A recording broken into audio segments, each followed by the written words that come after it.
আসসালামু আলাইকুম। তোমার প্রতি অনুভূতি গল্পের 9 নম্বর পাঠ। ছেলেকে দেখছি আমার দিকে চেয়ে আছে, হয়তো কারো কাছ থেকে শুনেছে আমি কলেজে এসেছি, তাই হয়তো এক নজর দেখার জন্য দূর থেকে তাকিয়ে আছে। আবার আমার ধারণা ভুলও হতে পারে। আমি বেরিয়ে যাওয়ার জন্য হাঁটতে থাকি, মাথা নিচু করে মিথিলাকে দেখি নাই এমন একটা ভাব নিয়ে, কিন্তু মিথিলাকে আমার দিকে এগিয়ে আসতে দেখছি। আমি পাশ কাটিয়ে চলে যাব, এমনি মিথিলা ডাক দিল, অনিক, তোর সাথে কিছু কথা আছে। মিথিলা আমার সাথে কি কথা বলবে আমি জানি না, আর জানতেও চাচ্ছি না, তাই না শোনার ভান করে হাঁটতে লাগলাম। মিথিলা পেছ থেকে সামনে আমার পথ আটকিয়ে বলল, অনিক, প্লিজ একবার শোন। আমি বললাম, কি বলবি তুই? তোর জন্য আমি বাসা ছাড়া হয়েছি, এমন একটা অপবাদ তুই দিলি যার কারণে 1 মাস ধরে আম্মুকে দেখি না, আব্বুর কথাও শুনি না। আব্বুর কড়া শাসন আমার জীবনে নাই। আমার সাথে কথা বলার অপরাধে ভাবিকেও বাপের বাড়ি পাঠাই দিছিস। কেন জানি রাগ আর কষ্টগুলো চোখের পানি হয়ে বের হচ্ছে। মিথিলা বলল, অনিক, তুই আমাকে মাফ করে দে। আমি জীবনে এমন একটা ভুল করেছি যার জন্য আমি রাতে চোখ লাগিয়ে ঘুমাতে পারি না। চোখ বন্ধ করলেই আমার পাপের দৃশ্যগুলো আমার চোখের সামনে ভাসে। মিথিলার চোখ বেয়ে পানি পড়তে লাগলো। আমি বললাম, মিথিলা, নেকা কান্না করার কি আছে? যা চাইছিস তাই তো করেছিস। আমিও চাইলে তোদের সব কিছু ফাঁস করে দিতে পারতাম, কারণ আমার কাছে ভিডিও আছে, কিন্তু তোকে ভালোবাসতাম। তোর সম্মান যেন নষ্ট না হয়, তাই নিজের সম্মান নষ্ট করে সবার চোখে দর্শক নামক মিথ্যা অপবাদ নিয়ে বাসা থেকে বের হয়ে গেলাম।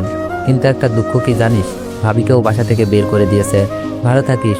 চোখ বেয়ে পানি বের হচ্ছে। আবার কেন জানি মিথিলার সাথে কথা বলতেছি, রাগও হচ্ছে নিজের ওপর। আর কথা বলার ইচ্ছা ছিল না, হাঁটতে শুরু করলাম। মিথিলা বলল, অনিক, দাঁড়া প্লিজ, শোন। আমি জানি মিথিলা এগুলো অভিনয় করতেছে, কারণ মিথিলা নিখুঁত অভিনয় করতে পারে, যেভাবে পরিবারের লোকজনদের সামনে করলো। আমি আর মিথিলার সাথে কথা বলতে পারছিলাম না। চলে আসলাম। ইস, আম্মুকে যদি আজ দেখতে পারতাম। আমি আবার ঢাকায় ব্যাক করব। টিকিট কেটে বাসের মাঝখানে জানালার পাশে বসে আছি। এমনি জানালা দিয়ে আব্বুকে দেখতে পেলাম, সাথে আম্মু। কিন্তু আম্মু তো বোরকা গায়ে, মুখটা দেখতে পাচ্ছি না। তবে এটুকুতেই মন জুড়িয়ে গেল।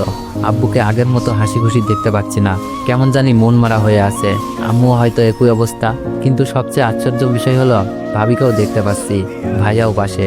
তবে কি আজ ভাবিকে বাসায় নিয়ে যাচ্ছে? হয়তো সবার মন গলে গেছে, আমার জন্য তাদের কি মন কাঁদে? আমি বাসা থেকে বেরিয়ে যাওয়ার পর একদিন পরই ভাবিকে তার বাপের বাড়ি চলে যেতে হয়েছে। ভাবি কেমন বাসায় সবাই জানে। ভাবি ছিল সবার পছন্দের, কার কি প্রয়োজন খুব সহজেই বুঝে যেত, যার জন্য ভাবিকে নিয়ে কখনো ঝগড়াও হয়নি। হয়তো আমার প্রতি রাগগুলো এমন প্রখর ছিল, যার জন্য ভাবি আমার সাথে কথা বলতে শুনে উল্টাপাল্টা ভাবতে সাহায্য করছে। আজ নিজের চোখে ভাবিকে বাসায় যেতে দেখবো, স্বপ্নেও ভাবিনি। এখন আমার ভিডিও পাওয়ার কোনো প্রয়োজন নাই। ভাবির নিজের সংসার ফিরে পেয়েছে, এর থেকে খুশির খবর আর কি হতে পারে? তবে আমার একটা কাজ করতে হবে, ভাবির সাথে কথা বলা একদম বন্ধ করে দিতে হবে। হয়তো আবার আমার সাথে কথা বলতে শুনলে বা দেখলে এরকম খারাপ ধারণা আসতেই পারে। তবে শেষবারের মতো কথাটা বলে নি, সত্যি কি বাসায় নিয়ে যাচ্ছে নাকি অন্য ব্যাপার? কথাগুলো ভাবতে ভাবতে পরিবারের লোকজনগুলো ভিড়ের মাঝে মিলিয়ে গেল। চোখগুলো ভিজে গেছে। যদি একবার আম্মু বলে ডাকতে পারতাম, আব্বুকে আব্বু বলে ডাকতে পারতাম। এই জীবনে না জানি সেই সুযোগ হয় কিনা। গাড়ি চলতে শুরু করলো আমার চিরচেনা শহরটাকে ছেড়ে। মনে আজ কিছুটা শান্তি খুঁজে পাচ্ছি ভাবিকে বাসায় ফিরে যেতে দেখে। যদি এমন হতো আমিও আজ বাসায় যেতে পারতাম। এই জীবনে হয়তো হবে না, কারণ নিজেকে প্রমাণ করার মতো কোনো প্রমাণই আমার কাছে নেই। যে একটা ভিডিও ছিল তাও হারিয়ে ফেলেছি। শুধু ভাবি জানে আমি নির্দোষ। সেই কথা বলতে গিয়ে বাড়ি ছাড়া হয়েছিল। আর মিথিলা নিজেকে কখনোই ছোট করে সত্যিটা বলবে না। আর দুলাভাই তো নাই। আম্মুর কথা মনে পড়তেই চোখ বেয়ে পানি পড়ছিল। পাশ থেকে আম্মুর বয়সী কেউ বলে উঠল, কাঁদছো কেন বাবা? চোখের পানি মুছে বললাম, আম্মুর কথা আব্বুর কথা খুব মনে পড়ছে। মহিলাটা বলল, কেন, তোমার আব্বু আম্মু কি নাই? মহিলাটা হয়তো ভাবছে আমার আব্বু আম্মু মারা গেছে। আমি বললাম, আছে, কিন্তু আমাকে তাদের ছেলে বলে দাবি করে না। মহিলাটা আগ্রহ নিয়ে জানতে চাইল, কেন, কি হয়েছে? মহিলাটাকে ঢাকায় আসতে আসতে সবকিছুই বললাম। উনি আমার মিথ্যা অপবাদের কাহিনী শুনে চোখের পানি ফেলছিল। বাস থেকে নামার সময় ওনার বাসার ঠিকানা দিয়ে যায়। ওনার নাকি কোনো ছেলে নাই, সময় পেলে যেন দেখা করতে যাই। বাসায় আসার পর ফ্রেশ হয়ে খাবার খেয়ে রুমে শুয়ে আসি। খুব ক্লান্ত লাগছিল। আর ভাবছি মিথিলার কথা কি সবগুলো শোনার দরকার ছিল, নাকি যতটুকু শুনেছি সবটাই ভুল করেছি। রিমি কলেজ থেকে আসার পর আমার সাথে দেখা করতে আসলো। কাগজপত্র আনছি কিনা, আসা যাওয়ার কোনো সমস্যা হয়েছে কিনা জানতে চাইলো। আমি যখন মিথিলার সাথে দেখা হওয়ার কথা বললাম, রিমি মন খারাপ করে ফেললো। তবে যখন ভাবিকে ভাইয়ার সাথে আব্বু আম্মুর সাথে বাসায় যাওয়ার কথা বলি, রিমি অনেক খুশি হলো। রিমি জানতে চাইলো মিথিলা কিছু বলছে কিনা। আমি সবকিছু খুলে বললাম। রিমি বলছে মিথিলার সাথে কথা বলাটাই নাকি আমার ভুল হয়েছে। রাতে ভাবি ফোন করলো, আমি বললাম, হ্যালো ভাবি, কেমন আছো? ভাবি বলল, ভালো, তুমি? আমি বললাম, আমিও ভালো আছি।